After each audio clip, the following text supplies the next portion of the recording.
Indonesia itu penduduknya keempat terbesar di dunia dengan penduduk 270 juta orang. Ya. Di luar vaksin COVID-19, Indonesia sebagai negara itu harus mandiri di dalam pengembangan vaksin. Kenapa? Karena tentunya kita ingin memastikan masyarakat kita sehat. Masyarakat yang sehat itu harus dimulai dari ketika mereka masih anak-anak, ya, khususnya balita. Nah, terkait dengan COVID-19, kita melihat bahwa solusi pamungkas dari pandemi ini, mau tidak mau akan ada di vaksin. Ini adalah solusi pamungkas dari sisi kesehatan dan ekonomi sekaligus. Maksudnya adalah, kalau semua orang sudah mendapatkan vaksinasi, maka otomatis tidak ada kekhawatiran mengenai penyebaran, ya, karena orang sudah punya daya tahan tubuh yang diperkuat oleh vaksin.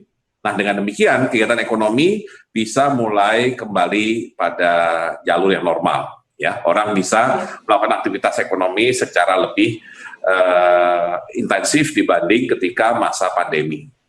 Nah, mengenai penamaan, ya, kalau kita lihat perlombaan vaksin selama ini, ya, ini saya perhatikan secara dunia, ya, secara global, ada vaksin yang dikembangkan negara, ada vaksin yang dikembangkan oleh perusahaan. Ya. Nah, sebagai contoh misalkan, vaksin yang sedang diuji cobakan di Bandung saat ini, itu kan disebutnya, memang orang bilangnya vaksin dari China, tapi itu sebenarnya bukan yang dikembangkan oleh pemerintah China. Yang mengembangkan adalah BUMN China yang namanya Sinovac. Ya, makanya namanya vaksin Sinovac.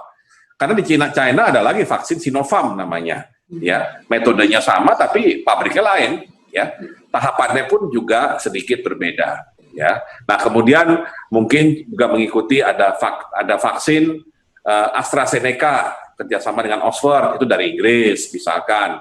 Kemudian vaksin Moderna itu Amerika Serikat, ya. Tapi kan nama-nama itu Anda hanya tahu sebagai nama perusahaan sebenarnya, ya. Jadi ada yang dikembangkan oleh pharmaceutical company. Nah, karena dia lembaga penelitian yang memang ditugaskan oleh negara untuk melakukan pengembangan dan penelitian misalkan terkait penyakit menular, tropical disease, termasuk pembuatan vaksin, maka ketika kita harus memberikan nama, ya kalau disebut vaksin Eijkman, ya Eijkman sendiri nama orang Belanda, ya kurang pas lah. Sehingga kita akhirnya memutuskan memberi nama merah putih, karena ini adalah upaya dari negara sebenarnya, ya. Nah, karena itulah kita beri nama merah putih, sekaligus juga ingin menunjukkan bahwa Indonesia punya kemampuan dan kemandirian di dalam pengembangan vaksin itu sendiri. Ya, nah tentunya Anda harus memahami bagaimana runtutan atau sequence ya pembuatan vaksin. Jadi lembaga Eijkman saat ini mengembangkan bibit vaksin merah putih. Ya, yang dia kembangkan adalah seed vaksinnya. Nah, lembaga Eijkman akan mengawal seed vaksin ini sampai uji hewannya selesai. Penguji cobaan di mamalia atau di hewan itu selesai. Dan kalau sudah memang cocok, ya artinya sesuai dengan apa yang diharapkan di dalam uji coba tersebut, maka lembaga Eijkman akan segera menyerahkan bibit vaksin tersebut ke Bio Farma. Ya, jadi Bio Farma ini di Indonesia fungsinya lebih kepada manufacturing vaksinnya. Ya, jadi bibit vaksin diserahkan ke Eijkman, diserahkan ke Bio Farma. Bio Farma akan memformulasi bibit vaksin itu menjadi vaksin dalam bentuk cairan yang siap untuk disuntikan kepada penerima. Ya, nah tentunya Bio Farma harus melakukan uji klinis dulu, seperti mereka melakukan uji klinis terhadap Sinovac sekarang. Kenapa kita nyebut vaksin merah putih? Karena kita punya kebanggaan bahwa Indonesia itu sebenarnya sanggup dan kita sudah punya pengalaman yang bagus dalam membuat vaksin. Ya, Bio Farma itu misalkan untuk vaksin polio kalau nggak salah itu sudah ekspor ke lebih dari 100 negara sebenarnya. Ya, untuk vaksin polio. Nah, itulah yang mendasari kenapa kata merah putih itu melekat, karena negara yang melakukan penelitian itu nomor satu dengan uang negara juga, dan yang kedua adalah kita ingin menunjukkan bahwa Indonesia juga berupaya untuk tidak tergantung. Ya, Anda bayangkan kalau kita tidak punya kapasitas membuat vaksin sendiri dan terpaksa ya tadi kita beli dari Sinovac, dan jangan lupa Sinovac itu tidak mungkin memenuhi kebutuhan kita 100%.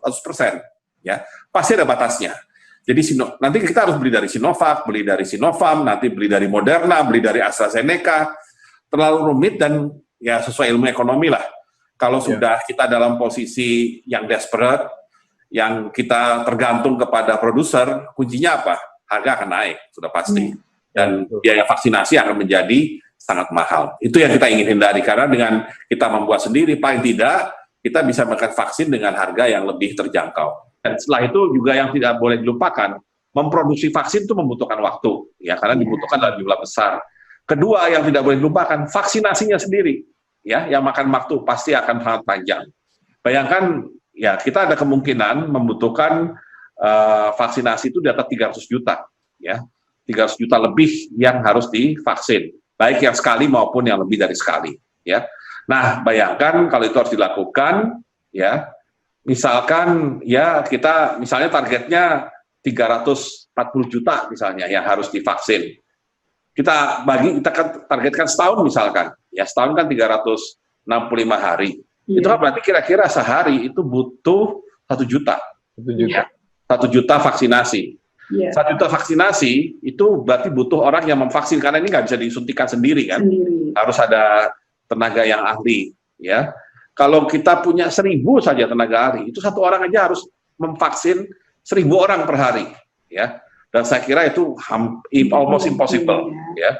Jadi berarti kita lebih butuh banyak, dan itulah kenapa proses vaksinasi, selain proses produksi vaksin, selain proses riset mengenai bibit vaksinnya, itu yang memakan waktu, ya. Jadi ini perlu juga pembelajaran kepada publik, ya. Tidak ada yang instan di dalam penanganan COVID ini. Jadi memang riset mengenai vaksinnya memang harus hati-hati, dan tidak heran kalau yang melakukan riset vaksin ini lebih dari 100, ya.